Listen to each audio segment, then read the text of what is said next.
Pansin mo ba? Yung mga taong lagi mong tinutulungan, sila pa yung unang nawawala kapag ikaw na ang nangangailangan. Kaya ngayon, hindi na ako bitter.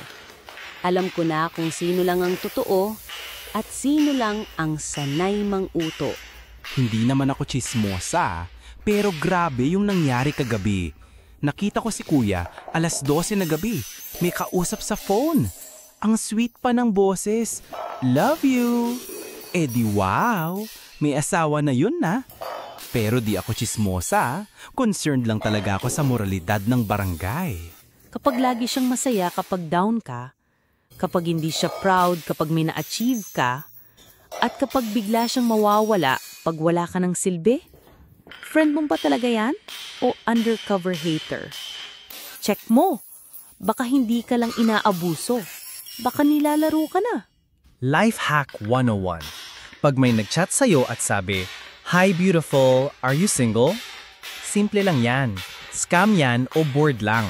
Pag gusto ka talaga, hahanap ng paraan. Hindi ng data, hindi ng GCash, hindi ng lewd.